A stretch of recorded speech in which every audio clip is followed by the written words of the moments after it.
Advisory Board. Today is Wednesday, April 8th, and I'm calling this meeting to order at 10 a.m. As a reminder, as always, please remember to mute your microphones when you're not talking. And board members, please remember to keep your camera active so we can see you. Because this is a video conference format, we need to remember to announce our names before we speak, just so everyone knows who's talking and we can keep the minutes correctly. Angelica, if you'll go ahead and do the roll call and confirm quorum, please. Yes, sir. Keisha Esqueda.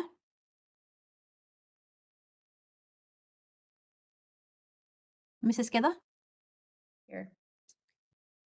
Adam Thompson. Here. Seth Stevens. Carlos Garza.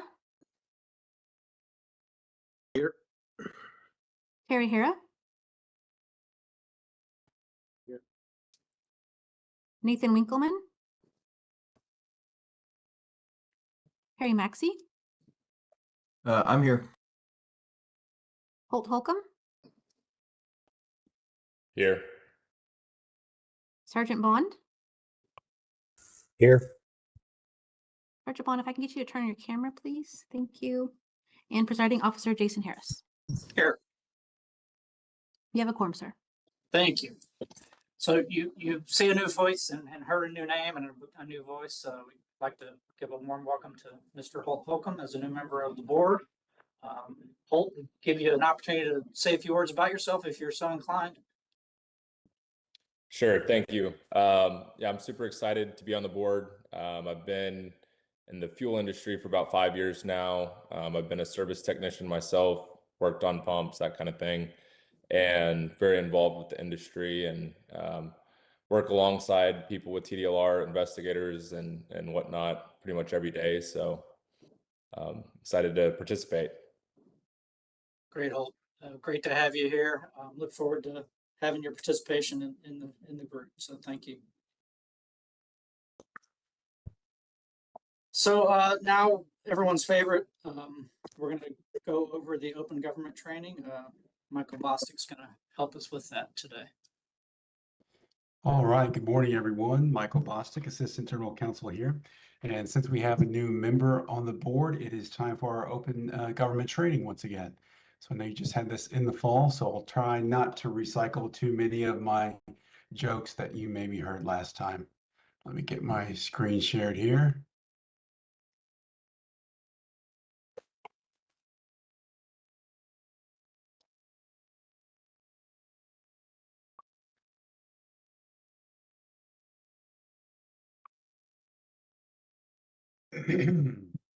All right.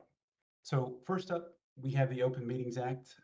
Holt, you want to pay special attention to this one since it's the most pertinent to this board here.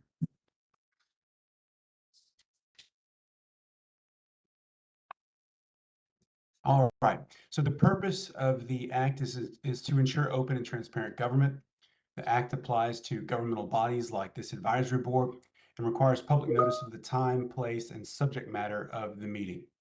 So while local government entities are required to post notice 72 hours in advance of their meetings, here you're in the big leagues as a state board, and so public notice is required to be posted 7 days in advance of the meeting. All right, so some key concepts of the act here. The quorum. So a quorum means majority. The Open Meetings Act requires there to be a quorum of members present to take official action as a board. You can meet without having a quorum, but you can't take any official action without there being a quorum present. Our next concept is deliberation. This one is pretty intuitive. It's what we're going to do here today.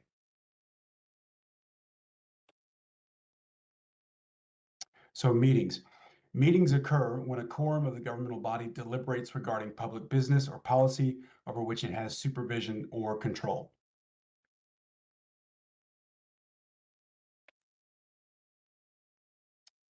Next concept is notice. So the Open Meetings Act requires written notice of the date, time, place, and subject of each meeting held. Angelica and the TDLR team takes care of posting the notice for these meetings, so you don't need to worry about that.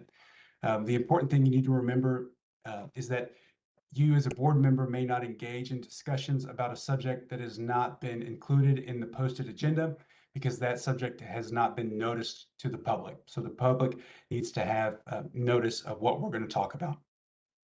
If you do stray off the agenda, I'll do my best to jump in and stop you. Know that if I do interrupt you, I'm not trying to be rude. I'm just trying to prevent a violation of the act here. All right, so that may raise the question, what about social functions or conventions where you may all be in the same place? Is that considered a meeting? So under the Open Meetings Act, a meeting occurs when a quorum of members deliberates on an issue within your jurisdiction. And remember that the meetings have to be noticed and open to the public. So this doesn't mean that as a 9-member board, this doesn't mean that 5 of you can't talk to each other at a conference lunch table, but it does mean that you can't talk about board business at that conference lunch table. So how about them Cowboys is fine, motor fuel metering quality, off limits without notice and being open to the public. Okay, so the broad takeaway is that if you're outside of a properly noticed meeting and 5 of you are all chatting, you need to be especially aware of what you're talking about and take care not to violate the act by discussing board business. So this may seem like something that's unlikely to happen because you aren't all together often, but you have to be aware of something called the walking quorum. A walking quorum is when a minority of members engage in a discussion about official business and then communicate those discussions to other members. So while the initial discussion may have been with less than a quorum, the subsequent communication to other members then forms a quorum and violates the Open Meetings Act. So let's talk through an example of that. Let's say on a 5-member advisory board, 2 members exchange phone calls, emails, and research on an issue that's before the board. One member then forwards that exchange to another member. By including that 3rd member, they have now engaged in a walking quorum and violated the Open Meetings Act because they deliberated on the issue without it being properly noticed.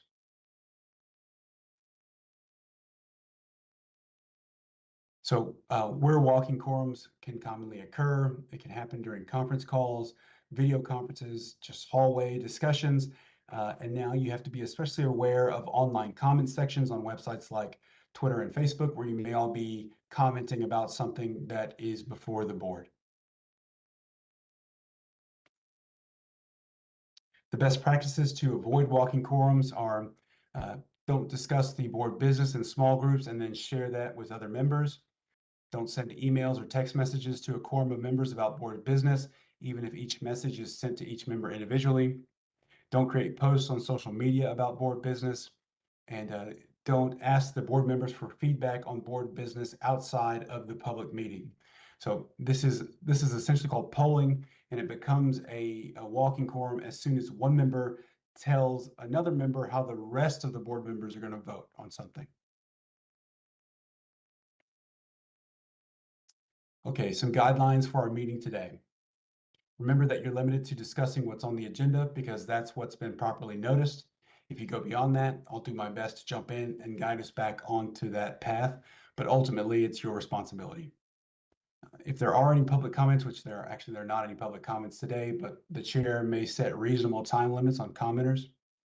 Members of the public may raise a subject that's not on the agenda.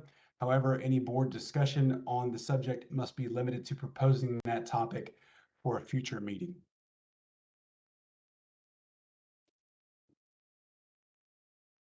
All right, more best practices here. So limit the discussion to specific agenda items. Avoid wandering off into other subjects that have not been noticed. Don't respond to subjects raised by members of the public unless they are on the agenda. And if you want something on a future agenda, communicate that to TDLR staff, and we'll consider that for a future agenda item. All right, so now the bad stuff. I've told you what not to do to violate the act. So here's what could happen if you do it anyway and violate the act. First, civil penalties. So any interested person has standing to file suit to stop actions that are taken in violation of the Open Meetings Act. Also, if it's determined after the fact that an action was taken in violation of the act, that action is voidable.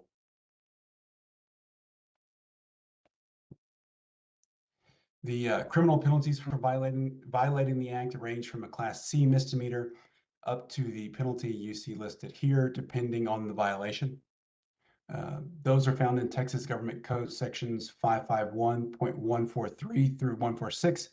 Hopefully you'll never need to look at those though. If you remember any part of this presentation today, remember these two things. Number one, avoid communications that involve a quorum of members about official business outside of a proper meeting. And number two, during the meetings, stick to the topics on the agenda. And here are some resources where you can go read more about the Open Meetings Act. Obviously, you can give us a call if you have any questions. All right, so moving on to the Administrative Procedure Act. This is what governs our rulemaking process. So APA, like I just mentioned, governs how we make the rules that implement the laws passed by the legislature and other policy. So this provides the minimum standards of practice for state agencies and public participation in the rulemaking process.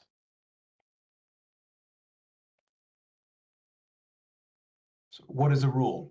The APA defines a rule as a general statement from an agency that implements or interprets law and policy. A rule can also be a general statement that describes the procedural requirements of the agency. So think of a rule as what you have to do and how you have to do it. Statements regarding internal matters of the agency that don't affect private rights are not considered rules under the APA. And the common sources for rulemaking include legislative changes, advisory boards, TDLR staff suggestions, the 4-year rule review process, or rule petitions. Rule petitions. So the APA allows interested persons to petition TDLR to make a rule. Any interested person is, an interested person is anyone who meets the criteria that you see here.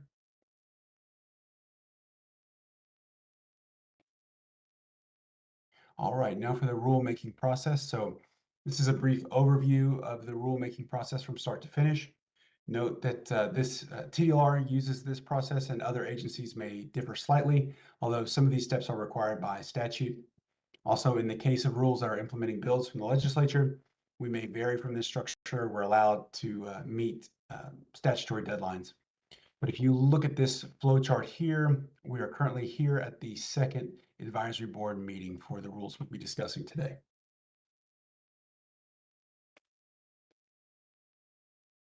All right.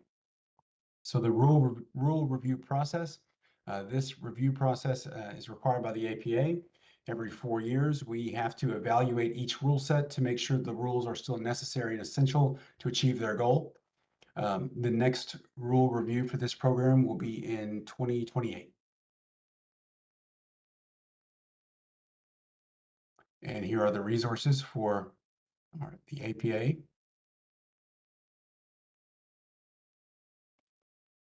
All right.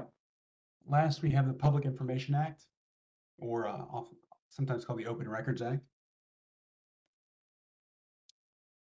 The PIA is intended to allow public access to information about the affairs of government and public officials. It makes all documents and records relating to official business open to the public with certain exceptions. Public information includes electronic communication that exists on any device if it is connected with official agency business. And the Act is always construed liberally in favor of granting requests for information. So what does this mean for you? If you receive a written request for records that looks like a public information request, please forward that to Office of General Counsel immediately. Don't ask the requester why, just go ahead and pass it along to us. If you receive a request from the General Counsel Open Records team, please respond to that immediately. The time that we have to respond to these requests is very short, so it's important that we act on them quickly.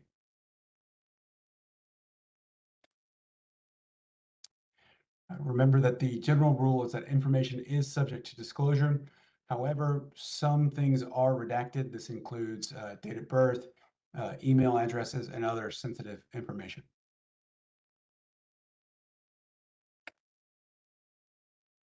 And here are the resources for the Public Information Act.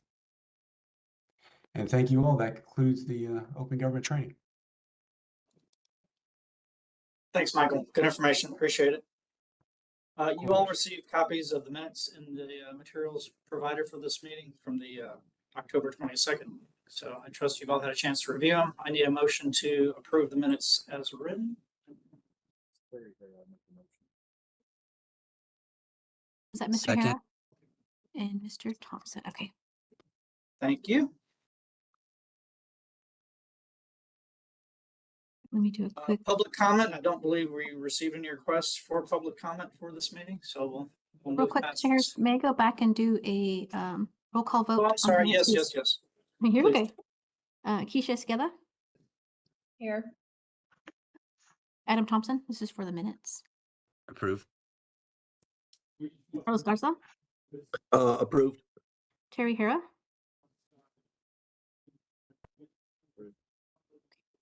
Terry Maxey. Mr. Maxey, do you approve the minutes? You muted, sir. Apologize, my unmuter button quit working on me. Yes, approved. I agree. Thank you. Holt Holcomb Approve. and presiding officer Jason Harris. Yes, thank you. Motion passes. Okay, so no request for public comment. We'll move on to staff reports. Jason, this Yeah. is Keisha with Flint Hills. I have a question on that. How does the public know about these meetings in order to give public comment? Oh, quick, go 1 second. I have something up on my screen. So, Angelica Lopez Sparks with advisory boards. So, anytime we schedule a meeting, anytime we could schedule 2 months in advance, we post on our website. Sometimes it's posted on our social media. And then, of course, once the agenda is posted, all that information is also updated on our website. So, in our agenda, it gives them the instructions on how to give a comment online or actually address the board during the meeting itself. It used to be that there was an email sent to subscribers that would notify them of a meeting. So I don't know if that stopped being done, but I didn't receive one Okay. for I- this meeting. But I think that would be helpful because I Okay. don't know that people are refreshing websites to, see if a meeting. Okay, is so I can list their scheduled. email. Okay, I can get with staff about that. Okay. And Michael Bostic, Yeah, Assistant Keisha. General Counsel. They're ahead. also posted on the Secretary of State website. Mm-hmm. Keisha, to your point, I do think something different happened this time. I don't know exactly what, but I don't think there was as many notices for this meeting. So if you guys can look into that, that'd be great. My apologies. We'll Yeah, look into that. Yeah, I think there's an ability to subscribe to notices for meetings or Mhm. just notices regarding this particular section. And so I would think that that is how people, they're relying on that notice in order to know that there's a meeting. Yes, ma'am. We will make sure that gets taken care of for the next one and any other of our board meetings. Thanks for the question, Keisha. Mhm. Any other questions? Okay, good deal. Staff reports, licensing division. Christina Guerrero is going to give us an update. Christina? Good morning. My name is Christina Guerrero. I am a team lead in licensing. We do have our staffing statistics for the service technicians, service companies, suppliers, distributors, wholesalers, and for our devices. We have here the fiscal years of 2024, 2025, and then the fiscal year, the first quarter of 2026, and the second quarter of fiscal year 2026. As you can see, we have our populations at the end for the service technicians. We can see those numbers are 550, 556, 508, 509, and 503. And then for our service companies, we have our population numbers for fiscal year 2024 was 95, for 2025 was 90, for the 2026 first quarter was 81, and for the second quarter was 86. For our suppliers, we have here the fiscal year 24 was 82, 25 was 83. For the first quarter of 2026 is 81. For our second quarter of 2026 is 77. And for our distributors and wholesalers, we have the 2024 is 286. 2025 is 302. The first quarter of 2026 is 301. And the second quarter for the fiscal year of 2026 is 275. We also have for our devices, that is more of our higher number. The 2024 fiscal year was 12,260. For fiscal year 2025, our population was 12,804. And for the first quarter of 2026, we're at 12,714. And for our second quarter of 2026 is 12,755. We've also included the emails that we have for motor fuel for fiscal year 2025 and for fiscal year 2026. Our licenses are 2 years. They renew every 2 years. And some of them they can renew online, some of them they can't. And then for applying online, there are some that can apply online and then some that cannot apply online at this time. Does anybody have any questions or any concerns that I can assist you with? Terry Maxey, just real quick, what are the emails for? I might not have caught that. What are we saying about the emails? So the emails, these are what we get in our team every month. We get emails from the customers. Okay. They just, and those are our numbers that we get for each I month. understand. That's just your contact, your incoming contact, that kind of thing. Okay. Correct. All righty. Thank you. You're welcome. Okay, well, thank you so much. Thank you, Christina. Moving on to the customer service division, Patricia Martinez Castellan. Hi, good morning, advisory board members. My name is Patricia Martinez Castellan. I'm a manager in customer service, and I'm sharing our statistics for fiscal years 2025 and 2026. This report, it breaks down total customer contacts by emails and phone calls, with the majority of our inquiries coming in through calls. As Christina mentioned, most emails do go directly to that team. So in fiscal year 2025, we received a total of 3,528 contacts for this program and 1,746 total contacts as of this new fiscal year. So far in FY26, our highest volume month was September with 335 total contacts. Overall volume is currently trending similarly to FY25. And that concludes the customer service report, if anybody has any questions.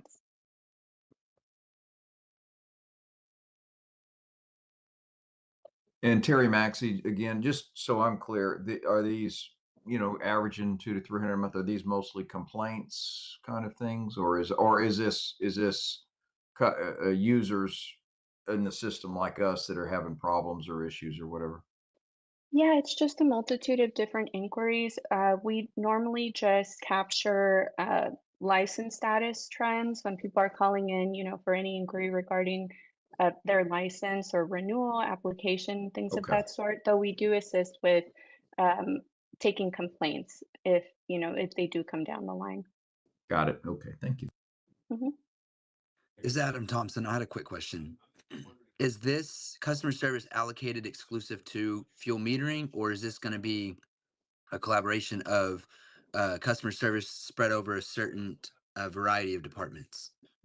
So this is just strictly customer service, and for the FMQ program specifically, that is assisted by our internal customer service agents who also assist with different programs that call in to get assistance. These numbers just reflect FMQ individually as a program. Does that answer your question? Okay, so basically anytime it's called in and it's asked about FMQ, it's going to go on these numbers even if it doesn't go to a specific department of FMQ. That is correct. Yes, Okay. if it's a phone call, it will reflect in this report. Okay. Thank you. Of course. Any more questions for Patricia?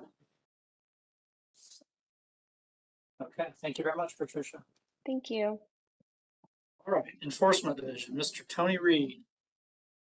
Good morning. My name is Tony Reed. I'm a prosecutor in enforcement, and I have the report. Our performance measures of note is the improvement in percentage of complaints closed within 6 months. We're happy with that. There's not much activity in criminal history review because most of the licensees are companies, not individuals. The complaints by source, we're always going to have more consumer generated complaints than any generated inside TDLR. If we can go up.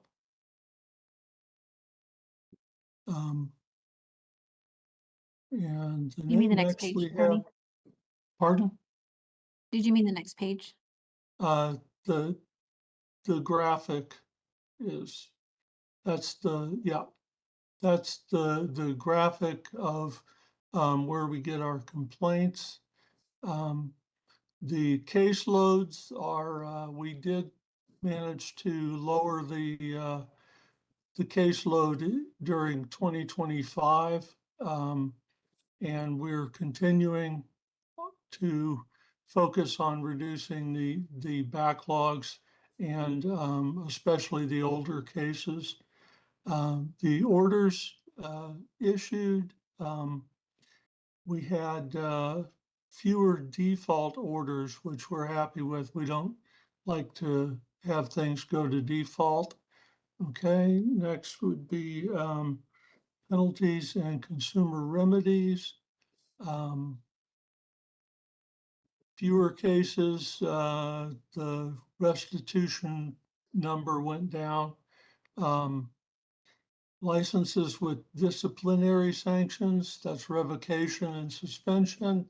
We don't do that very often because it takes pretty serious violations to warrant a revocation or suspension when you're closing a business.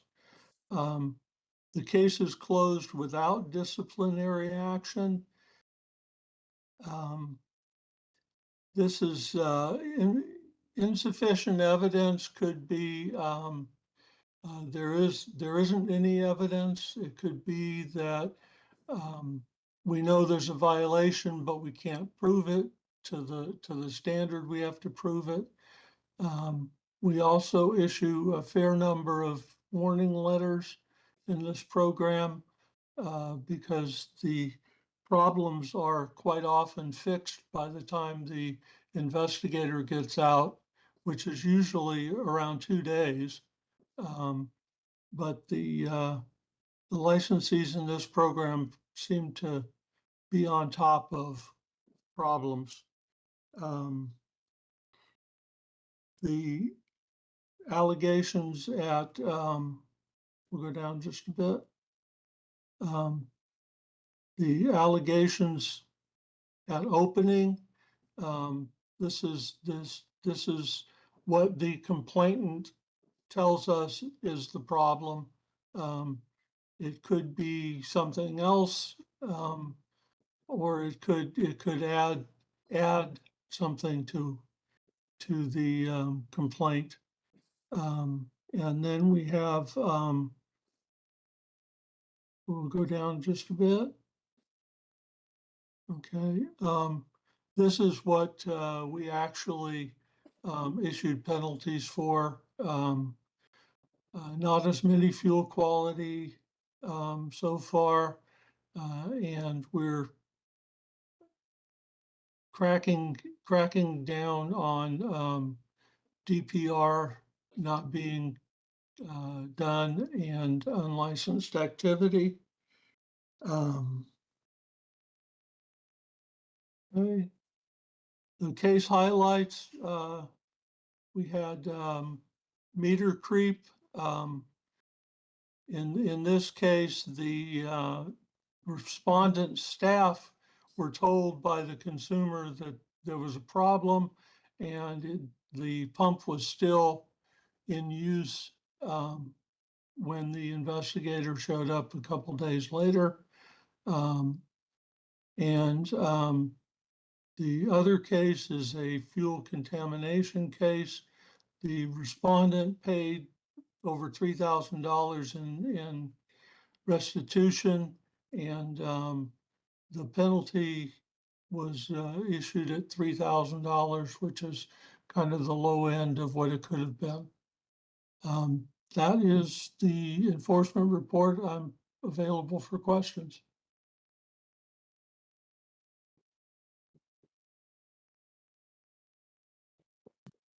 Most of those, I saw that it's dominated. This is Terry Maxey. I saw it's dominated by fuel quality complaints as opposed to quantity. I think if I read that right, are most of the quality complaints water and fuel, or do you get many on octane or anything else? We don't get very many on octane. I see one every so often. It's mostly some kind of contamination, whether it's water or something else, particulate matter. Usually, no matter what it is, everybody says water. So we have an investigator pull a sample, send it to the lab and determine whether it's compliant or not.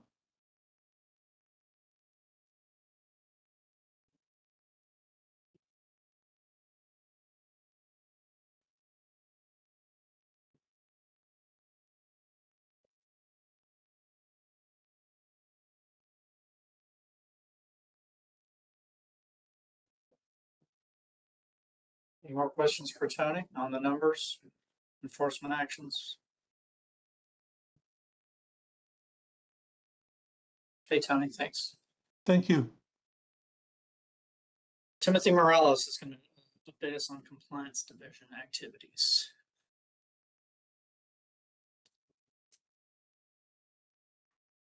Good morning. I'm FMQ Program Specialist Timothy Morales. I'll first start off by saying that FMQ has welcomed our new Customer Protection Manager, Vanessa Vasquez. She has served TDLR for 7 years and began her role as Consumer Protection Manager on March 16th. We also have the newest member of the FMQ Specialist team is Graven Ramirez as a FMQ Program Specialist trainee, and he started on April 1st. All right, statistics for fiscal year 2026. Skimmer complaint inspections conducted by TDLR, 188. Skimmers identified and removed by TDLR, 17. FMQ has yet to be referred technical inspections for fuel quantity and quality, but we continually provide advice and expertise to enforcement on these inspections. We also have risk-based inspections. We have 77 risk-based inspections conducted by TDLR. Skimmers identified and removed by TDLR during the risk-based inspections, 8. For current projects, FCIC skimmer reporting rules were approved by the Commission on February 18th. Customer service guides were created to support staff and help direct callers to the appropriate agency. FMQ also developed a website landing page to assist complainants contact the correct agency. FMQ rules have been published in the Texas Register and address amended state laws related to motor fuel quality, testing standards, and stop sale orders. We've implemented risk-based skimmer inspections starting on January 1st, 2026 to ensure facilities are properly registered with TDLR and maintain current device performance reviews. FMQ has also worked closely with the FCIC, the Financial Crimes Intelligence Center, to identify high-risk locations for inspection. After skimmer inspections are completed, staff email their findings to the FCIC. FMQ continues to develop strategies with the FCIC to identify locales at high risk of skimmers. Our aim is to stay ahead of emerging threats and strengthen customer protection by targeting high-risk areas and implementing risk-based skimmer inspections. For outreach, the FMQ program remains focused on providing skimmer and fuel theft training to law enforcement, merchants, service technicians, service companies. These training presentations are provided based on regional interest to share critical information with our licensees and law enforcement. Recently, FMQ specialist Richard Bolton successfully conducted a training session for the Louisiana Department of Agriculture and Farming about skimmers and fuel theft. FMQ is dedicated to providing professional and accessible training to all industry stakeholders. FMQ is slated to conduct at least 8 training sessions to educate these stakeholders in the fight against fraud. Our staff are committed to promptly addressing technical inquiries by monitoring the FMQ Tech Info email box daily. This ensures timely assistance, strengthens stakeholder support, and fosters a culture of collaboration and reliability. This concludes the Compliance Division staff report. I'm available to answer any questions. Hey, Timothy, Jason Harris here. During prior meetings, we talked a little bit about the new risk-based strategy and approach. Can you share with us, any changes or developments, improvements, what have you, in that process since that time, as far as what criteria are used, how they're analyzed and folded into, risk ranking and inspections? Sure. Timothy Morales, compliance. I think at the initial meeting previous, we shared that we have access to licensing data that shows when facility licenses expire, and that is identified as a risk because we're not receiving back the communication about the device performance reviews often. Our DPR system also gets searched by our specialists to identify locations that for whatever reason haven't maintained the 2-year requirement for the device performance review, which means that at least to our records, they're possibly not being inspected by a technician for security, for, I guess, compliance with security rules, and then also possibly not really being inspected by a technician for skimmers. And then the big one is still the proximity to past skimmers that are found.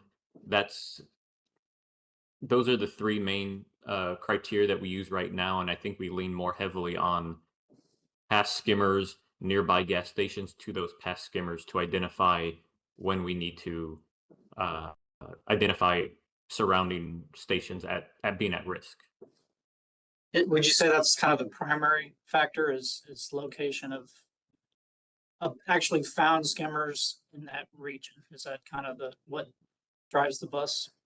That definitely starts up the bus, I would say, and we branch out from there of, looking at the other criteria, and it can also just be we get some, I guess, private or confidential information from the FCIC where they say we've had other talks or other information come from law enforcement.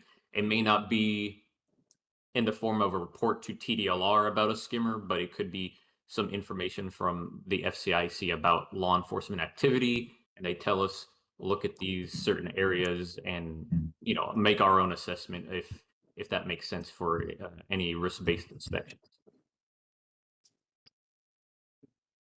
Folks, this is Carlos Garza. I have a question for Timothy. Quickly, Timothy, do we have, maybe I missed it, but did we have data comparing, skimmers and gas thefts from like 25 to 24, and maybe first quarter 26? Are we winning the war? Are we having less skimmers, less fuel thefts, or are they about the same? Timothy Morales with Compliance Division. So in this report, this staff report, we only reported the current fiscal year data. But if you would like, we can gather up and break it down maybe by quarter. The current statistics that TDLR gathers does not include fuel theft cases that we found, where our education that we provide about fuel theft is really comes from our experience of testing, inspecting the meters, knowing what looks right and what doesn't look right, informing the businesses and law enforcement about the fuel theft that they end up identifying and handling. So our reports don't really reflect fuel theft incidences that we found. We stick to just the skimmers and the violations on devices or licensing. So there wouldn't be data about fuel theft from our numbers. But would you still like, I guess, a breakdown of last year for skimmers, like quarters of last year and this year? Yeah, please, that would be helpful. From our perspective, are we, winning the war? Are we, the reporting, is the reporting working? And we haven't had skimmers here recently, thank God, but we did have an incidence of fuel theft. So I was curious about the fuel theft as well. But we were able to identify and, lead law enforcement to the perpetrators. But yeah, I'm just curious, Timothy. I didn't mean to put you on the spot there, but I'm just curious to see if we're gaining on it, if there's less skimmers happening, or they continuing to increase. What is that criminal element doing? And maybe that's a question for law enforcement. I don't know, but I'm sorry. I just was checking to see if maybe I missed something. Understood. I'll get with our I'll get with our data and get it communicated to the board. Thank you. Hey, Carlos, look, I don't want to put words in your mouth, but I think maybe what you're asking for is more routinely, if we could see kind of what those trends are during the staff reports for each meeting. Is that what you're getting at? Bingo. That's exactly right. Just wanted to clarify.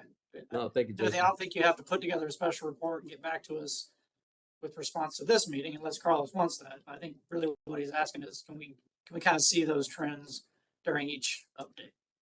That would be helpful, guys. Yes.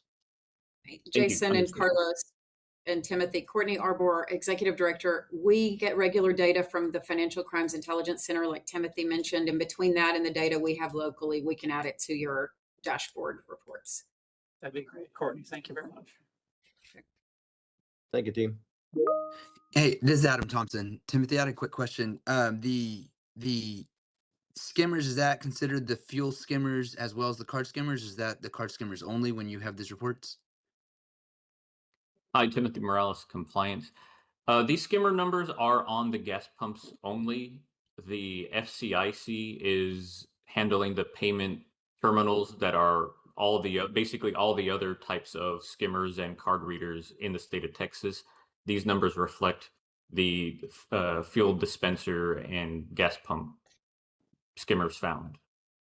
Okay, so the skimmers they're putting on the pulsers, on the valves, the different things to steal fuel and not necessarily financial. Is that because they're considering those skimmers as well? So is that when they talk about skimmers, is that the numbers of all skimmers or just for the payment related skimmers? Okay, I see. The definition that our report reflects are skimmers that are payment skimmers on the motor fuel metering devices. The pulsers that are on the dispenser meters, that doesn't quite fall under the definition of a skimmer for the TDLR FMQ program. FCIC does count that as a type of fraud perpetrated on the theft of fuel. They do electronic and mechanical fraud. It's usually the same groups of criminals, so there is a lot of overlap in the use of the criminals and the skimmers. But for our report, the skimmers are electronic payment card theft on fuel dispensers. Okay, yeah, that's helpful. I just want to piggyback on that real quick. Then, I actually met with Richard. We had a pretty good long conversation regarding the different skimmers and whatnot. They're keeping that pretty quiet on the skimmers, what they look like, what they're out and how to get that out there. We proposed, and actually me and Michael's talked a couple of times, proposed a I don't know, annual or every 2 years continuous ed to kind of bring this to the table of what we're looking at. But to Richard's defense, it was we don't want to discuss what we know about the skimmers. Obviously, getting that out, getting the technology out, and anybody involved would then be able to change that technology. So, is there something, or Michael? I guess you could answer this. Have we maybe looked into any more of getting the knowledge out within the industry where it doesn't get out of the industry? How would that look going, looking into these numbers and whatnot to prevent this? Sure. I'm still looking into the idea of publishing something. Honestly, I haven't made a conclusion yet. My focus has been getting through the rules first, and then once we've got to the rules here, I think that's something maybe we could recommend for a future agenda item, and then we could come to a consensus as a group about what we'd like to do if we want to try to create some publication, or if you want to maybe start something and then send it to us that we can take a look at and give it our blessing. I think it's something that we could discuss at a future open meeting. Okay, I appreciate it. Yeah, I guess the first step of us as a group to prevent this would be having the knowledge, but then again, the knowledge could be the whole resource of making it worse. So it's kind of a chicken and egg thing there. But I Right. think I can put some together, propose it, and see what we can come up with to keep it more contained. I think that'd be great. I appreciate it. Yes, sir. Adam, if I can add to that, on the third page of our compliance report, there's a list of those trainings that we've had currently and then one upcoming. All of those include showing the merchants in closed door presentations that we don't share the document of to them, but we show them on the screen and discuss with them what they see, what we see when it comes to skimmers and the fuel theft. So this is one of the ways that we do contact directly industry through merchants, service technicians to actually relay the information about skimmers and how to identify them. Yeah, and after after talking to Richard and hearing his concerns about teaching it gets the information out, but not teaching it kind of restricts us from preventing it. I kind of propose that as you go out and teach it, you're letting the information out anyways, especially if you're going down to the individual owners, or you're doing certain little things with the classes. So it really led me down an avenue to put something together strategically so that we do both. We protect the knowledge that we have, but also get it out to the right hands. And within the the service technician environment, I think that was our goal altogether, is to put that out there. And you can't really prevent something by harming it in the same place. So I think we can come up with something. The information does help, so I appreciate that. And looking through the documentation, I kind of see what direction we can head and how far we can actually let it out while teaching the information. I appreciate it. Yeah, Jason Harris here. Just, I guess for me, it kind of depends on what really prompts the most notifications regarding skimmers. Is it DPRs and technicians, and that's where the focus on recognizing skimmers needs to be, or is it complaints either from the public or notifications from operators, right? And so that seems to kind of speak to what that development needs to be, as far as continuing education and understanding and recognition.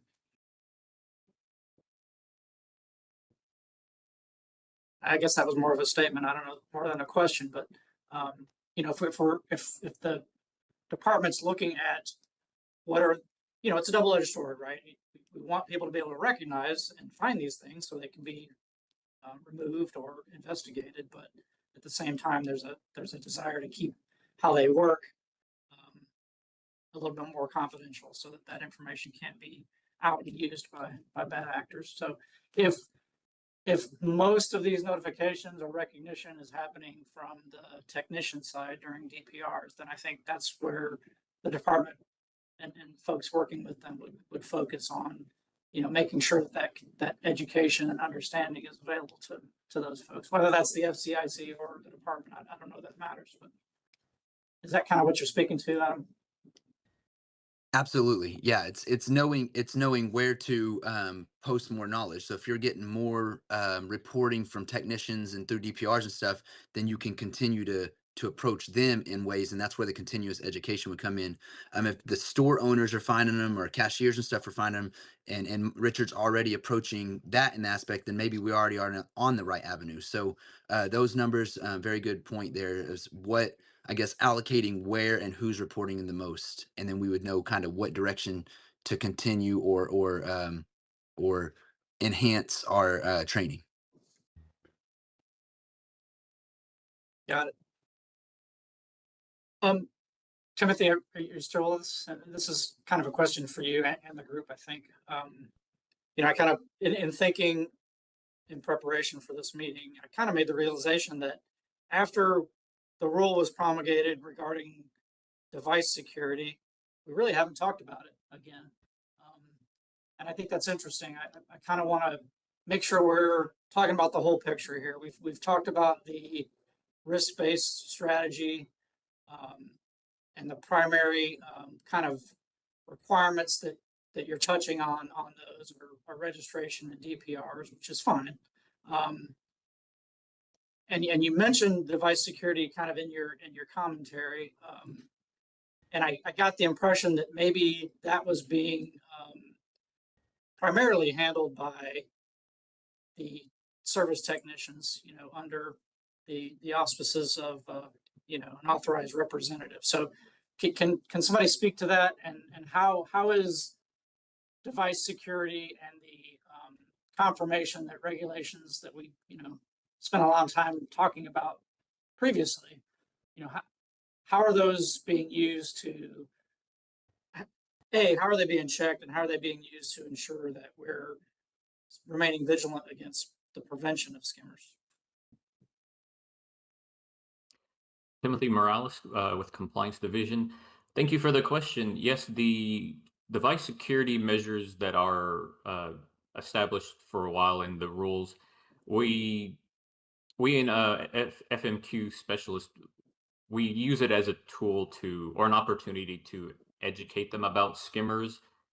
In my experience, I think what we find is that the stations that don't have at least the 2 required security measures to deter skimmers, they're usually almost completely unaware of skimmers and how to prevent them, and sometimes even what a skimmer is.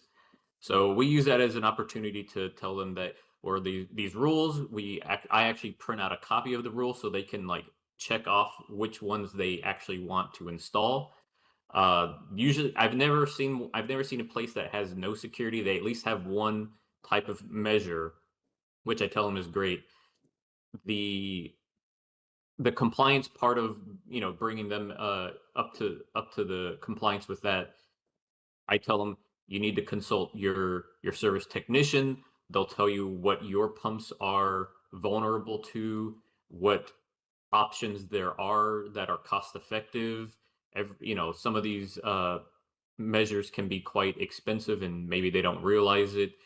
I'm thinking about cameras and EMV compliance and things like that. The actual products can be expensive. That's how we handle it in compliance, is educating them, telling them how to become compliant, and referencing our technicians that are licensed, that we acknowledge they're going to be able to guide them to that compliance. Does that answer your question? Yeah, I think so, in a little bit. You know, we had a rundown of all the enforcement actions. There were several citations related to, you know, lack of registering and DPRs and that sort of thing. I didn't even see device security listed on there, right? There's no complaints about it, no violations about it. And listen, I wouldn't want, it to be heavy-handed with respect to the approach the department takes, but, we did, the rules were passed, right? They're put on the books for a reason, to enhance security at the dispenser and either prevent or allow skimmers to be detected more easily, all those things, right? I guess my commentary to sum it up is those rules exist for a reason. How are we using that rule as a tool in all the things that the department's doing with respect to risk-based inspections and interacting with operators, that sort of thing. I would think that if you came across an operator that had a skimmer and didn't have all the security devices, right, that's a compliance issue. I'm not saying you should hammer them, but I'm saying it'd be nice to know that that was part of the tool set that's used to try to ensure we have secure devices. Yeah, and I can jump back on that. So Handbook 44 and of course Texas TDLR changed those rules of the 2 out of the 6 security preventions. And talking with a bunch of service companies, there's a lot of misunderstood information regarding that, and that's kind of where I push with Michael about really detailing out, getting more information out to the service companies via better preparation for the testing. We actually on the board with the PSI to help make the test, and I've done classes to help prep guys for for the classes, but also looking at the knowledge in the base of developing that. And so I proposed actually to Michael, but I want to propose to the group as well, as maybe we create a work group specifically for service technicians and figure out how do we get this knowledge out, whether it be pre-test, after test, or continuous education. And so I think to be more clear and going back to Jason's question, is that knowledge to preventing and getting the store owners, what is the cheapest way, what's the best way, what's the most effective way. As a service technician and working on these dispensers and seeing that, I think we can really be the best advising of that, but have a conglomerate between technicians and inspectors. You can go to 3 different counties, talk to 3 different inspectors, and they would all have their own individual. And if we all work together and work off of an individual, I guess, transcript that we can all talk about, then I think that would help answer these questions a lot more. It would, the prevention would happen a lot better, and there would be a lot less confusion we get in there. And so, again, that proposal with Michael, and then of course to the whole group, if we could look into something like that with the 2, I think there's 2 or 3 board members that exclusively represent service companies. And so I'll leave that, to maybe a discussion or something to think about in the future. Well, Adam, I'm going to put you on the spot a little bit. As a service provider, what role does that device security rule play in the DPR? Well, first, I mean, it goes to Handbook 44, right? And so it goes to what we're supposed to be doing. And so 1 out of the 6 or 2 out of the 6 security methods, we offer, or I guess any service company, if you offer, then you can prevent, you can offer that to them: the keys, the cameras, the stickers, the cages, the EMV, and you can see what they don't have. You can kind of see the budget of the gas station. It's taking pride in your work. We've talked about that before, of taking it as if you own the gas station. How would you approach this?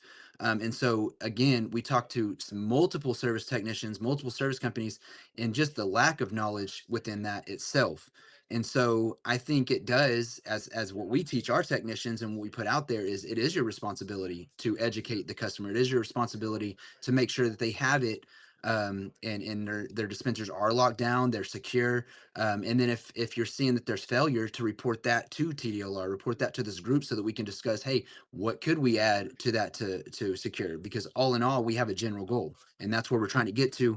And so if we can, advise and educate both ourselves and the customer, I think that's the best way to prevent. And so, from my standpoint, that would be my overall evaluation of it, is to get more together in this, and really focus on how we could do that with the knowledge of all the different technicians out there.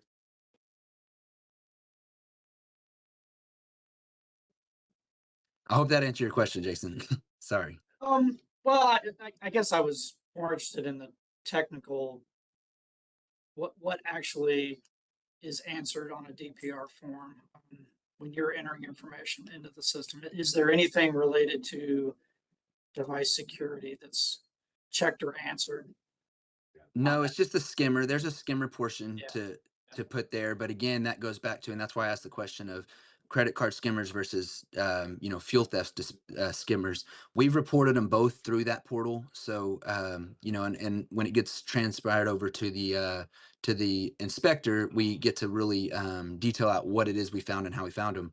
But there's nothing really isolated particular to the security method. It's just a note section. Other than that, we're certifying the nozzle itself on the DPR when we report it, not necessarily what we're inspecting. And not to belabor it, I just wanted to make the point that, I haven't heard much discussion about the rule requirements that we have out there regarding device security, as we've talked about, the department's approach and risk-based and that sort of thing. So wanted it to be noted.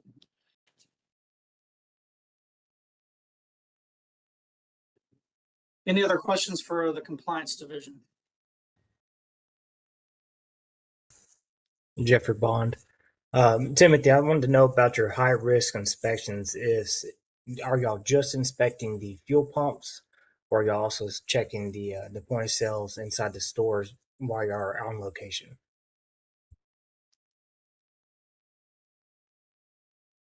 Hi, Timothy Morales, compliance. So with these risk-based inspections, the initial point is to identify locations that have risk for skimmers on their fuel pumps. We do explain to the businesses that the skimmers can also be put on the interior, the inside card readers, the electronic terminals that customers have access to inside. So there are methods and tools to check those that we have to check those on the inside, but it's mainly focused on identifying the motor fuel skimmer devices. The statutory limits on the department is really for the skimmers on motor fuel devices. The inside pumps, the inside terminals, that's the FCIC territory, especially with the new statutes that were passed. If we see something suspicious on the interior that maybe we can't identify as definitely a skimmer, we'll refer that to FCIC or local police, or even advise them to have a technician look at something if it can't be resolved while we're there. So there is a division statutorily between motor fuel skimmers and then all the other payment terminal skimmers. And Mr. Bond, if I could just jump in. So the skimmers for electronic terminals that are on the point of sale devices inside the store, that's covered by Chapter 607A of the Business and Commerce Code that was passed during the last session. And then we recently passed those rules to set up the reporting requirements for those merchants to FCIC. So if one of our technicians, if one of our TDLR personnel did discover a skimmer that's on an electronic terminal inside the store, so that's distinct from the skimmer on the motor fuel metering device, right? Then that report would go to the FCIC using their secure online portal. And they're the repository for all that information. And I'm sure because it sounds like under item G for recommendations for the next board meeting, it looks like we'll want to discuss skimmers. And I can talk to and see if FCIC would have a member come to testify that could talk to y'all directly about this, if that's something you're interested in. I think that would probably be helpful. Okay. We can table that for agenda item G when we discuss That sounds upcoming good. board meeting. Any other questions for compliance?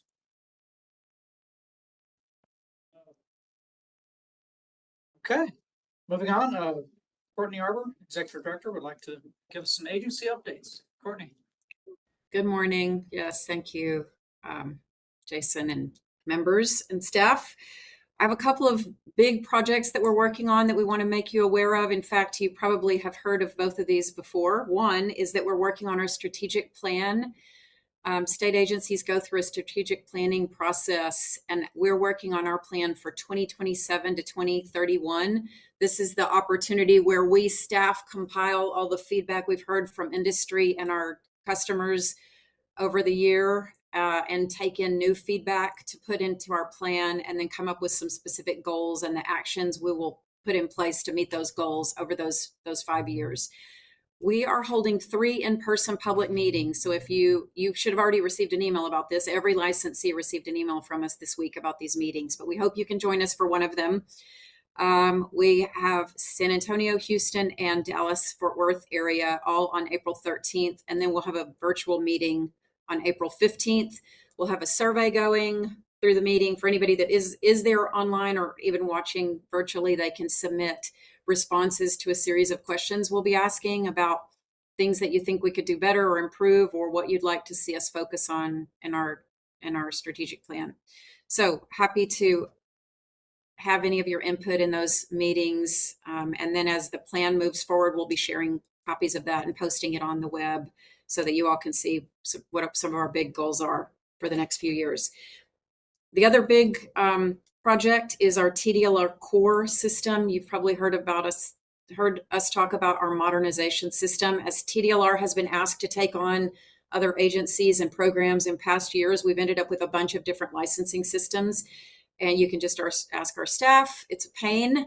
It's sometimes confusing for our licensees also. Some of the systems allow online payment and online application, others don't. So through this big project, it's a 3-year project, by the way, we're moving all of that into one online modern system where applications can be done online and payments can be done online. So it should make life easier for everyone. It's just kind of a long road. We're a few months into implementation, and every time we meet, we'll provide you with an update on that. But programs will be rolled in waves. We've started with some of the smaller programs first. Those are lower risk, right? If something doesn't go well at launch, you can fix 30 or 40 profiles more easily than one of our larger programs. But over the next couple of years, we'll be implementing it for every new program, including fuel motor quality. Those are the big things. Appreciate you all spending time on this advisory board, and the questions today are great. I'll say gives us a lot to think about for our next meeting. Thanks, Courtney. Anybody have any questions for Courtney? I have. She's a busy lady, but take the time to answer us for us. I'll sure try. I have experts on this meeting who'll probably answer. Okay, great. Thanks again. Thank you. Moving on, we're going to talk about Chapter 97. We've gone through this rulemaking process. Sounds like the public comments are in. Michael Bossik's going to give us a rundown on where we stand and what actions are needed. All right.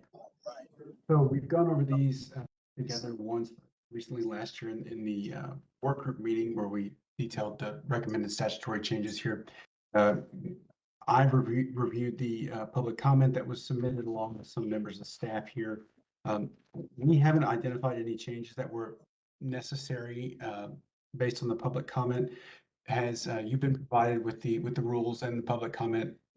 Do the members of the board have any questions, any concern, any recommended changes you would like to see?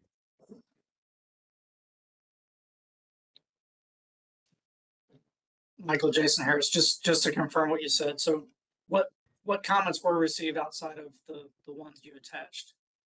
No public comment. That's the only comment we received. I'm sorry, I talked over you. What'd you say? Yes, sir. That's the only comment we received. Okay.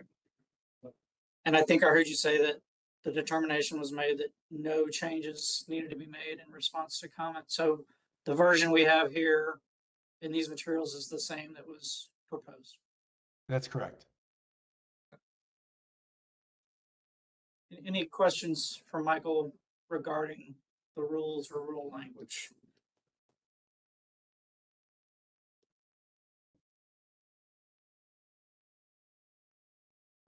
Michael, I do have not really questions with respect to the language, but we've gone around and around on this. And so I want to just make sure that I have a good understanding of the department's interpretation of the stop sale component. Sure. So I think to boil down my question, it really comes down to, is a licensed service provider an authorized representative of the department always? Or is it only under defined criteria? And let me kind of explain what I mean by that. So I think when talking about fuel measurement, it's pretty straightforward that somebody has an issue with a metering device, there's a mechanical issue, it needs to be repaired, right? And so in that scenario, the licensed service provider is the service technician. They come make the repair. They determine that the device is now accurate. They put it back in service, right? If it is related to a stop sale. I just wonder if that logic extends to the fuel quality side, because there are different dynamics. There's a time component involved there with respect to lab analysis and determinations made based on that.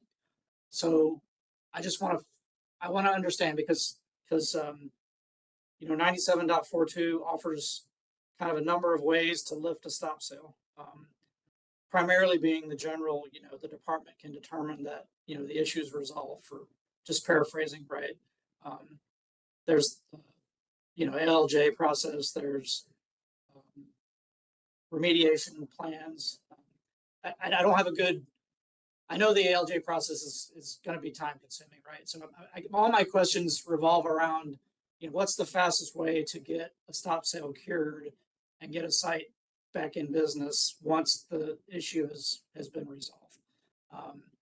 And so that's really what I want to kind of focus on. What is the role of the licensed service provider in that fuel quality issue when a stop sale has been issued? So I guess really the question is, can a licensed service provider be the authorized representative to come out, oversee the collection of samples, the samples get analyzed, they interpret those sample analysis, and can the licensed service provider make a determination that the issue is resolved and the red tag can be lifted? Or is that only going to be held by members of the department? So at 2310.060 is the current stop sale section. And then, like you said, 9742 implements that section. I've got it shared here on the screen. And really the way the law is written and the rules mostly track that, it's going to be up to the department to lift a stop sale that's been issued under that section. So we haven't delegated authority, and I'm not sure that we could actually delegate authority to a private third party to lift the stop sale that was issued by the executive director. Well, so 9760 okay. gives you two pathways to lift a stop sale.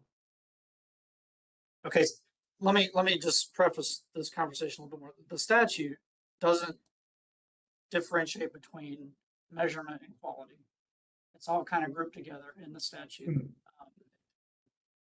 And so would the department make that same determination on a fuel measurement issue? Does a TDR inspector have to come out and confirm that a measuring device is accurate before we can lift a stop sale? So if the department finds that the motor fuel or motor fuel metering device is in compliance, so the trigger for a stop sale is that the motor fuel is being sold in violation of the chapter. So there are no specific circumstances in which we may only issue a stop sale. That's not in the statute, and consequently, it's not in the rules either. And so in terms of lifting it, I mean, you can see 9760 provides a standard that if it does go to an ALJ, in which remember that that has a pretty short timeline also if it does go to the ALJ, but there is an evidentiary standard that is there, which is it's if the if dealer operator appeals, the executive director shall set a place and time for the hearing. I'm just reading from 2310 060B1. And it says that the ALJ shall affirm the order to the extent that reasonable cause existed for the order. Not, I'm assuming none of that's happened yet, right? Because we don't have the No. rule in place, but I have some familiarity with the ALJ process. My recollection is, you know, those hearings have to be scheduled. They don't necessarily happen tomorrow, right? I don't know what that turnaround is. It's 10 days by statute. 10 days, okay. So none of this is really happening in a vacuum. I'm trying to kind of apply what the intent of the statute and rule is with respect to kind of what tends to happen in the real world when you're talking about fuel quality issues. Because I don't care who you are, you can be the best operator in the world. Happenstances could happen. It could be delivered to you that way, you know, so on and so on. But nobody's immune from a potential fuel quality issue. I guess the key is what's done in response, right? A good operator is going to take action to get the issue resolved to protect their own customers, right? I'm just worried about a situation where all that's happening, people are doing the right thing, but then we have this lab sample that hits, right? And it shows that we're out of spec. And so I think what I've heard before is, well, obviously all the actions that the operator is taking will be considered. You know, it's more than likely a stop sale wouldn't be issued in that scenario, right? Because the operator's doing the right thing. I 100% agree with that. I think it's a great approach. I don't know that any of that's in writing, but you know, I take the department's word on, you know, how that's going to be handled. But I can envision a scenario through just, you know, a crazy set of circumstances. There's a misunderstanding, something happens and a stop sale order is issued. You know, what are the quickest ways to remediate that under the rule and as the agency or the department interprets, you know, that? I think what it means is we would have to wait on additional analysis and additional samples to prove that the fuel is now good, or the ALJ process or something with respect to remediation plan. So I think overall, that's kind of the biggest concern I have is what is that time frame for curing the issue and getting somebody back in operation that has had a stop sale issue. Now, again, there's bad actors out there. I get it. I'm kind of more concerned about the folks that are trying but just have found themselves in the midst of a stop sale. Understood. So 9742 B1, it really does just track the language of the statute itself. And so the statute allows for the issuance of stop sales if fuel is being sold in violation of the chapter here. And so there's not any additional circumstances that the statute sort of tells us to imagine or instruct for, if that makes any sense. No, it does.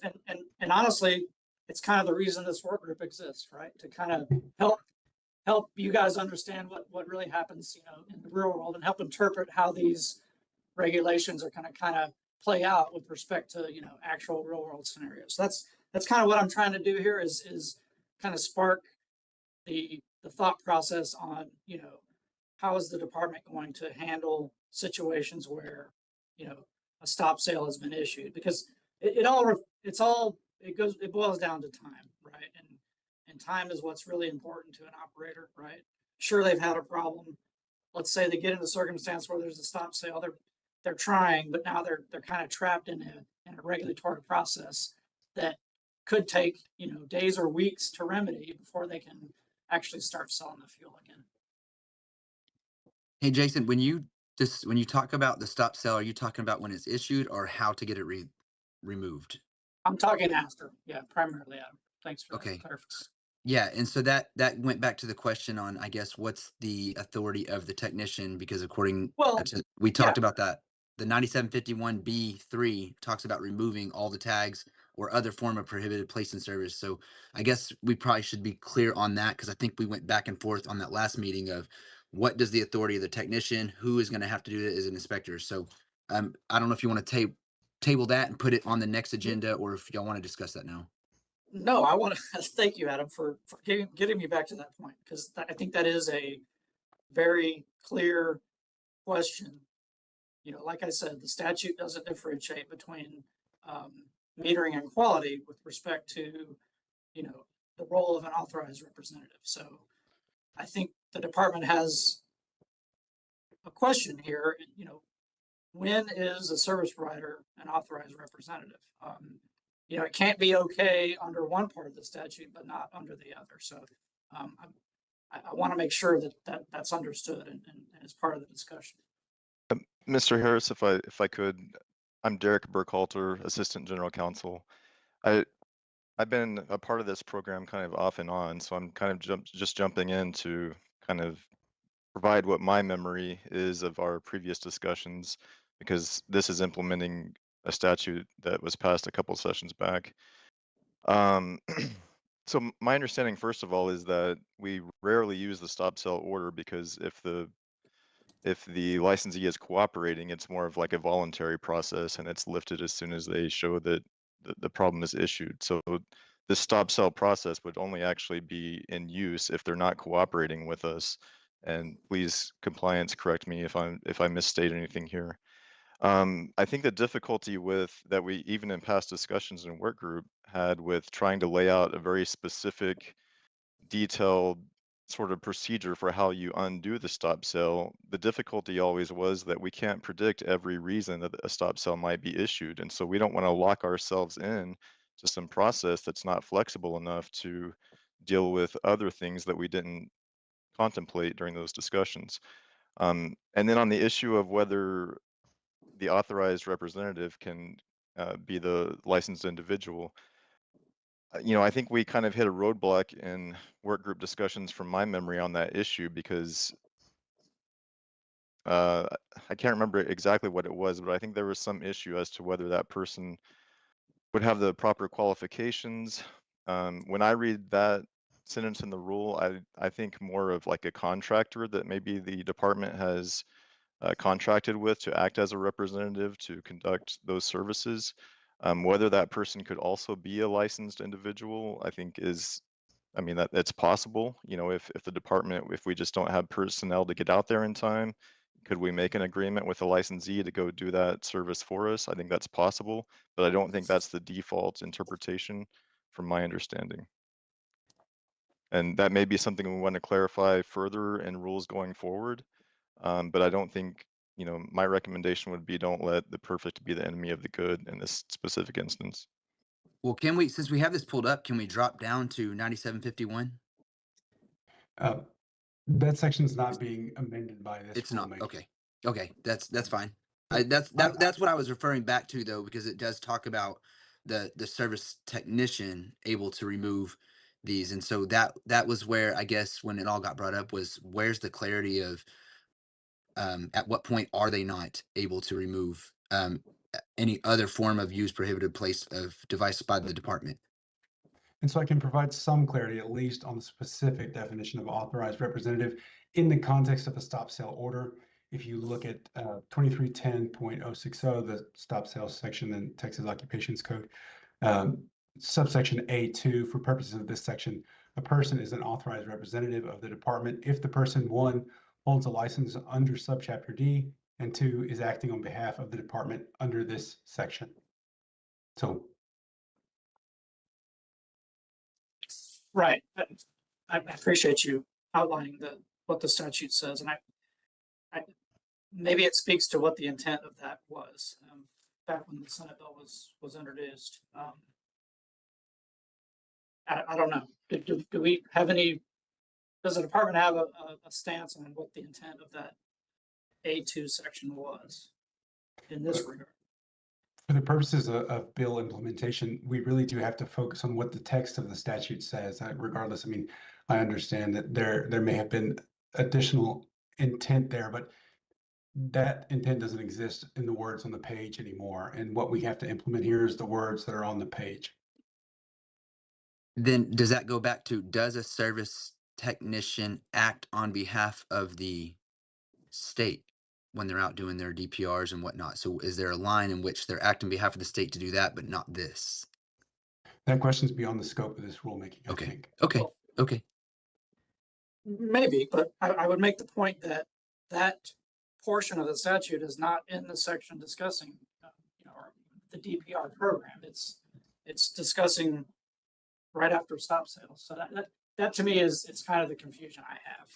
What was the intent of an authorized representative with respect to the stop sale program? And again, we can hash out this till the cows come home. I don't know that we're making any progress. I just want it to be understood that that's still a question or concern that I at least have. I assume the board does it as a group. What the actual implementation of that will be and how the department will handle, from a time frame perspective, the lifting of stop sales as expeditiously as possible. If I could jump in again, Derek Burkhalter, Assistant General Counsel. I think the way the statute is written and the way that it breaks it out into a person is an authorized representative of the department if the person, one, holds a license under subchapter D, and two, is acting on behalf of the department. To me, that specifically says those are two different things, and that just the nature of holding a license doesn't mean that you're authorized to act on behalf of the department. That would be a separate element. And so I think maybe going forward, we could look at rules to flesh out what does one have to do to be acting on behalf of the department, to be authorized to do that. We haven't talked about HB 2174. I think we're focused on 246, but that was kind of my recollection was part of the intent of that legislation involved, authorized representatives taking samples and ensuring that sampling analysis was done per, ASTM standards, but.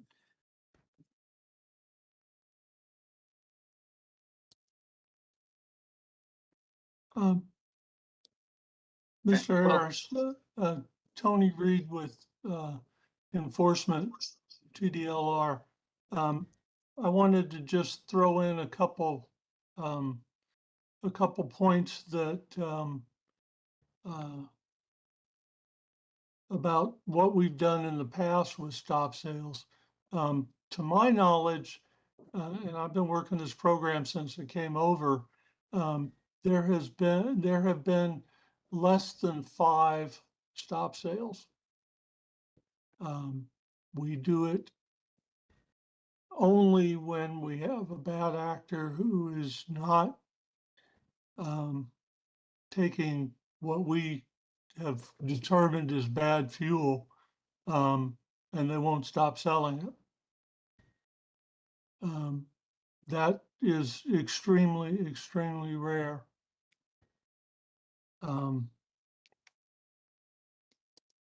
So we also have not done a stop sale on a quantity issue, although again, if we have a station that is stealing from the consumers and they won't stop, then we'd have to take the stop sale action. But 95% of the quantity issues, the investigator tests it and it's within specs. Appreciate that, Tony. I do recognize the department's been judicious in the use of the stop sale orders in the past. So appreciate that. Again, I think my comments are just to make sure that the department's thinking through these ideas as we are on the eve of promulgating these rules. I think it's important to look at the House bill and just make sure that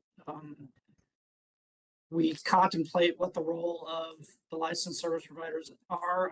I believe I could be mistaken, but I believe that there was envisioned a role for non-department personnel, licensed providers acting on as authorized representatives to actually perform sampling and review the analytical and I would imagine the intent would be to have some role in the lifting of the stop sale process. But I think I'm hearing that that may not be a universal interpretation. So I would just ask the department to kind of look at that, look at both these pieces of legislation and make sure that their takeaway with respect to the role of the department and the authorized representatives are fully understood as we kind of work to implement these regs.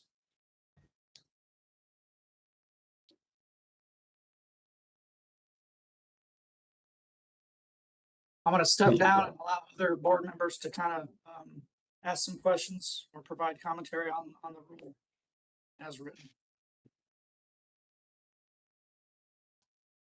Jason, Terry Maxey, on 9742C about the remediation plans, is there, can someone maybe explain the intent of that or how they practically see that working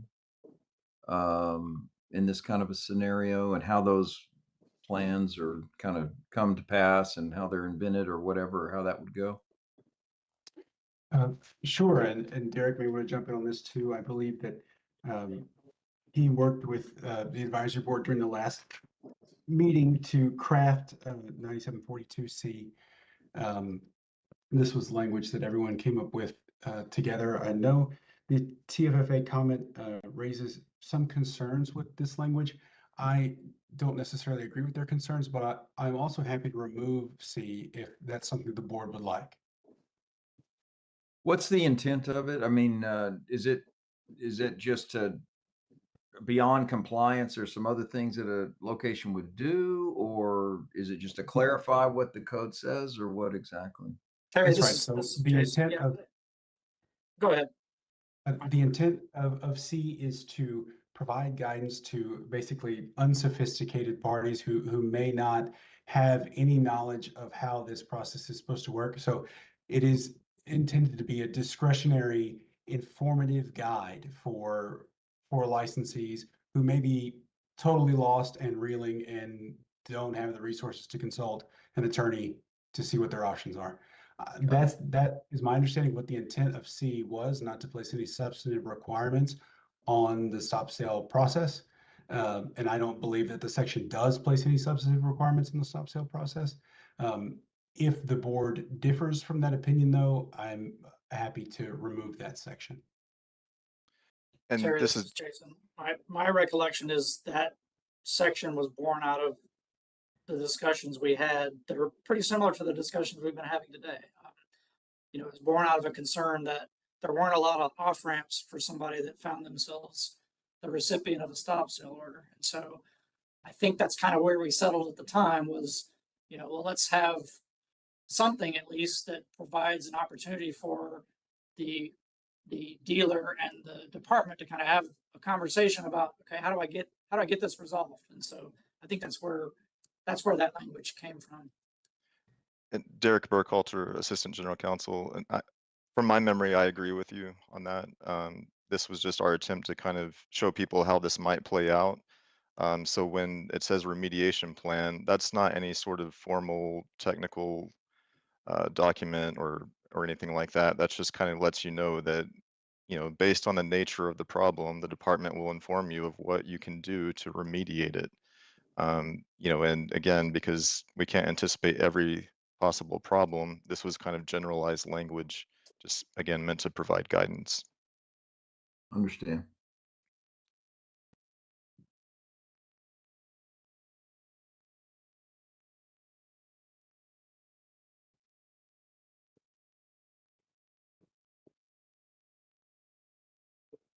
Any more questions regarding the proposed rules?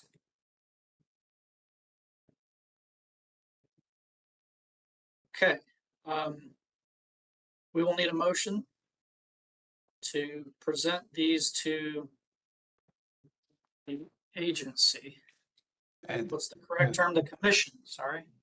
if the motion would be, at Michael Bostic, AGC, the motion would be to recommend that the commission adopt the rules without changes to the published text. Okay. Thank you. That's what I'm trying to say. We need a motion for that. And so, you know, this is the final opportunity if anyone has significant concerns about specific language. Otherwise, we'll need a motion to recommend that the commission adopt. I have a question, Keisha Skeba. In regards to the comments that were submitted, we didn't really go through those in detail, but do you do a response to comment document so they know why you didn't, you know, you considered them, but you didn't implement anything that they requested? Yes, so the department's formal response will be in the adoption justification, and it'll also be summarized at the public commission meeting as well. Here, we're still developing those responses with you, the subject matter experts, so that's why the responses are prepared. Okay. Are there any specific ones you would like to address? No, I mean, I was just kind of skimming through it. It just seemed like they had quite a bit of comment, so I didn't know if we want to, I mean, do we want to go through their comments in more detail, or that's really a question I just threw out to the group.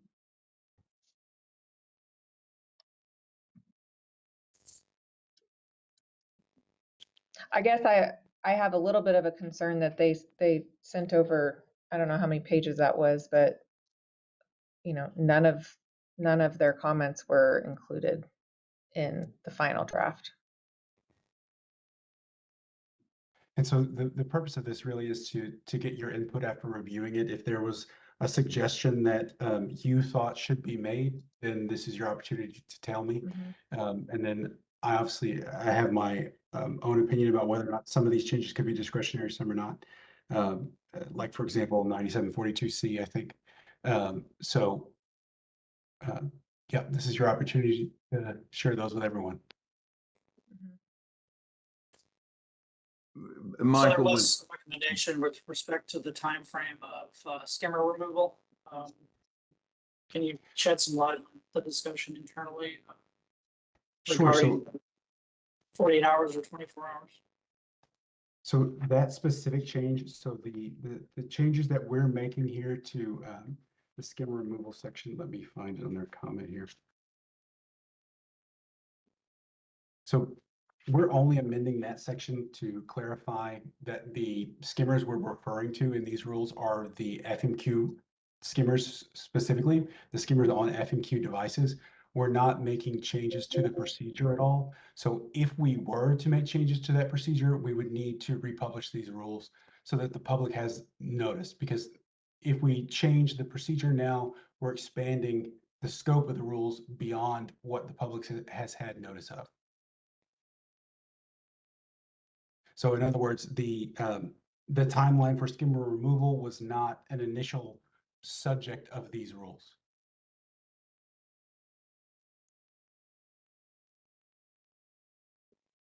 And it is because the timeline has no relation to bill implementation.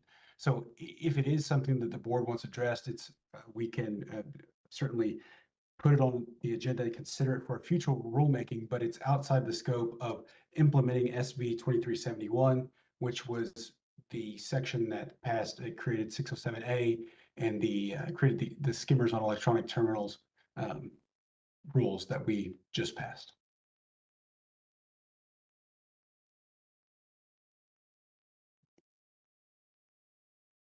Keisha, did you have any specific items from the comments received that you wanted to discuss?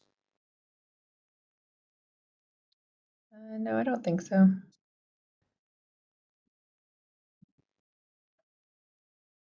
Sorry, Yeah. I guess that should have been a question for everybody. Terry? Yeah, Terry Maxey. Michael, just is is there anything specific that you disagreed with besides this, the section C remediation plan stuff, or were there other things that you didn't agree with on that? Well, the change to 9742C, I think, is a permissible one. If that's the desire of this advisory board, I think we could remove that one safely without requiring publishing the rules. I think we could recommend that to the commission. Yeah, I mean, I thought through that, I have questions about it, but I think my takeaway from the discussions with the department at this meeting is that what's considered a remediation plan is not a formal document with a very formalized process. What my takeaway with comments I heard today was that it's a general process, more or less a conversation between the dealer and the department. If that's the case, I don't think I have issue with the verbiage as proposed. But please clarify for me if anyone at the department feels like that's a misinterpretation of what was said, and it would be a more prescriptive, potentially time-consuming process.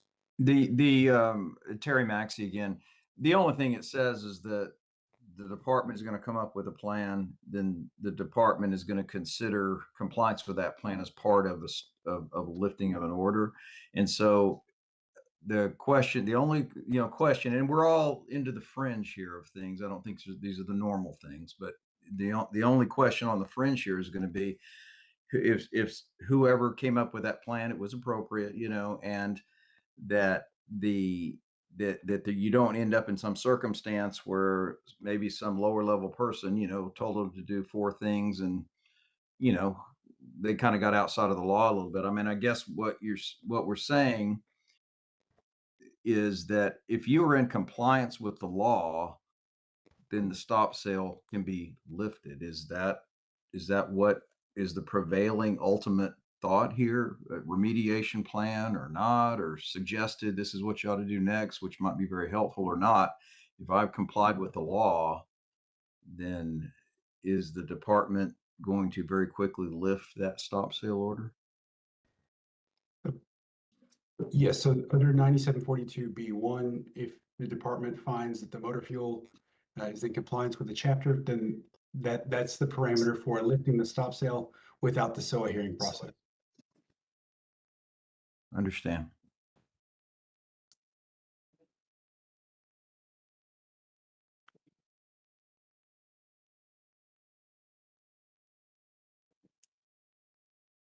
Anybody else have questions regarding the rule? If not, I'll need a motion to request that the commission approve the rules at their next meeting.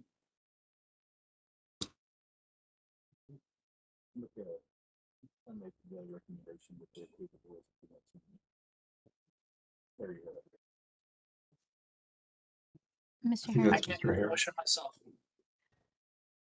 I heard Mr. Hare, I believe, make that motion. Is that correct?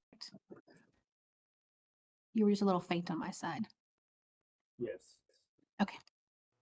Motion made I guess by Mr. Harris. We need a second. Need a second from someone. Are we concerned about this rule language? Is that what's causing this delay, or? I'll second it. Okay, there we go. All right. So now we'll do a roll call to confirm. Yes. Keisha Skeda,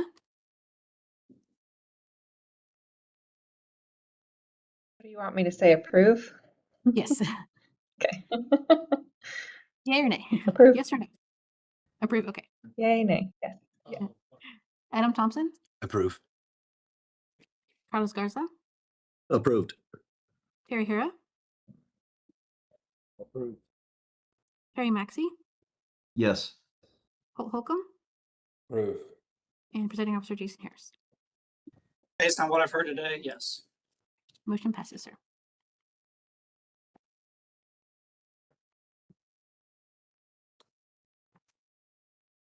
Okay, thank you. So we have tabled some items with respect to future meetings.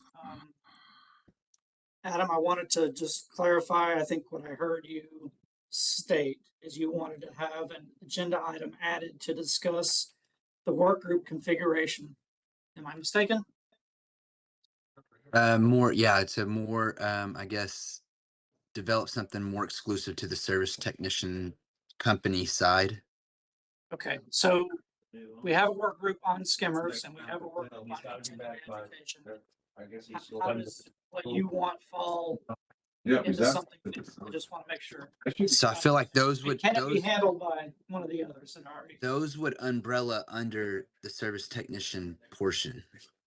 Because me and Michael, we were kind of talking more, I guess, so about possibly what we talked about before, the different options of education.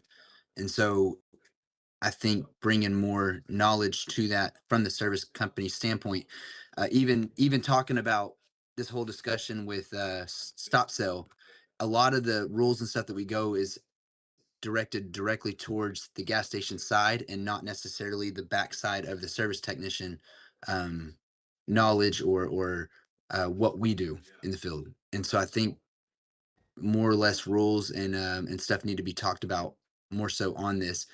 For instance, the whole what can we do as far as removing out of order tags and stuff? Where does our jurisdiction stop? What rules prevent that? You know, what language contradicts language? So I think if we were to really detail that out, I think that would help solve a lot of the issues that we have. So we can't talk about the details now because it's not a current agenda item. Right, But right. I think we can add an agenda item, Angelica, to the next meeting that covers work group configuration with respect to service technicians. Yes, sir. So I have work group assignments and potentially creating new ones, and we can assign tasks if needed at that time as well. Perfect. I'm happy with With that. respect to the work groups, Angelica, can you confirm that our new member is automatically filling the role? We can do it at our next meeting, or I can get with you, and if you want to assign him to one, we can do that as well. Wasn't sure what had to happen in a meeting.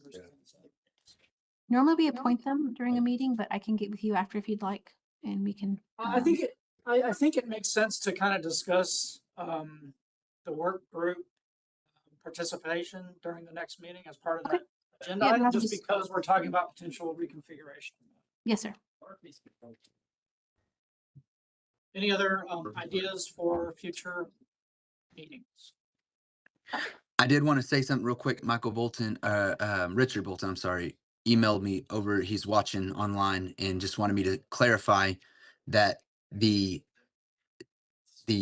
security methods are detailed in the DPR, but they are not detailed when we submit them to the state. So that was the only thing I have to say about that, other than, you know, him reaching out to specify that.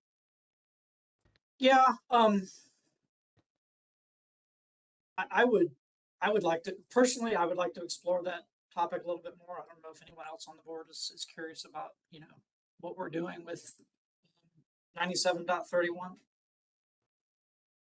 Is there a potential agenda item in there? I don't want to unilaterally say there is. I'd like the board's input on that. And that's, I guess, where the umbrella would come in under the service technician, because I think there's gonna be a lot that comes up when we start opening that door. So I don't know, you know, if we table that when we start talking about it, if we want to bring up what we want to discuss and then ask if there's anything else to discuss in that manner. Any input from anyone else regarding dispenser security? Does it need to be talked about more?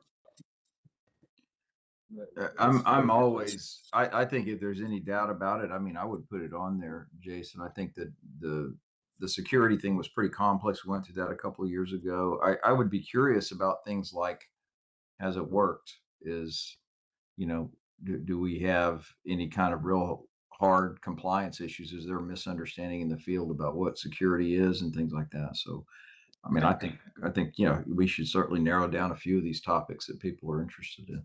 Okay, given that, I think my proposal would be to add dispenser security specifically related to 97.31 as an agenda item for the next meeting. But I think I would caveat that give compliance division and others an opportunity to kind of speak more to that when they kind of give their updates. This gives us some time to kind of think through that, give us some input on, kind of surprise them today to talk about it. So this gives them some time to kind of think through how those requirements fold into what they're doing with respect to risk-based and other compliance, and kind of speak to that during their next presentation. And then we'll have the agenda item there. If we need to explore it further, we can. If not, we can just move on down. Get it to most everyone else on the board. And I'm sure there's going to be more discussion, and probably need to discuss, but what would it take to bring an inspector on to this work group to have his input through all these different conversations we have? I want to understand what that means exactly. You're talking about a TDLR inspector. A TDLR inspector, correct? Sorry. I'm just going to put words in the mouths of the folks that are here. I would think that the department representatives here would like to say that they're representing the department. Someone from the department want to speak to whether or not an agenda item having an inspector come and discuss these topics with us. We can certainly make sure someone from inspections is present to answer any questions. If you have a specific person in mind, I can talk with them. Otherwise, we usually go through the chain of command to decide who would like to show up to be present. Okay, understandable. Yeah, we just, having the conversation of the different perspectives or interpretation of the law and what each inspector would hold, or enforce or be more strict on. And so when we go to each, jurisdiction, are we being more open to what they're following too much, or are we going to another jurisdiction and trying to follow that protocol rather than having an across the board? And we've just noticed that, so that's the only reason I bring that up. Adam, I think if it's a question of consistency of enforcement or application of rule, I think the department should answer that as a whole with respect to the representatives that are here normally interacting with the board. That's just what I feel. I think if there are on the ground issues with inconsistent, that's something that you take up kind of through the chain of command outside of the board. But again, it's just fair enough. Nope, fair enough. That's good. If anyone disagrees, then by all means, anyone can recommend an agenda item and Helica can add it and we can discuss it. So there's no limitation on what we add. We just have to have items on the agenda so we can talk about them. I agree. If Adam, if you still want to propose that as an agenda item, No, that's fair enough. That's very clear. I get that. So I guess the question would be going back to the board after the fact, or when an issue arises, and have that one-on-one discussing, hey, the inconsistencies seems to be. I'm just putting myself in that inspector's shoes. I don't want to put them in a position where we're asking them questions to say something different than what the department officially said. No, that's fair. That's very fair. I think they would all agree that, all of their inspectors should be following the same procedure. But this does kind of open up what we talked about during our last meeting was, we've got inspectors from multiple departments out there doing inspections, right? Some from enforcement division, some from compliance. So I think I've gotten more of that answer, how that's shaking out in the real world application. But I said, if someone still believes that there's additional discussion needs to happen on that, by all means, recommend an agenda item. Yeah, and I want to point out, we don't have to decide all those things now. Anyone on this board can email Angelica at any time. It's just, as long as it gets published in the agenda before we have the meeting. That's what's important. Handbook is just so broad. Handbook 44, when it says, inspect the dispenser to handbook 44, it's just so broad to hold everybody accountable to the same thing. And then somebody kind of cherry picks, says, hey, we actually follow this or this. So, but that's where my concern was coming from. But you're right. If it's that concern, we go back to the not necessarily a board thing, but TDLR, the representatives in itself. So that I appreciate that. That brings a little bit more to light. Okay, good. Okay.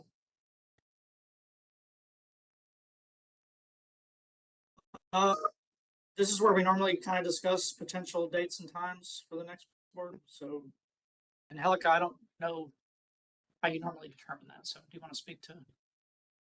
I'll get with Michael and then also let's see about maybe in the next few months or so. I don't know if there's any additional rules. When is the next commission meeting that they're gonna meet on the recommendation we made today as far as approval of the chapter 97? Is that May scheduled? 20th. May 20th. Okay.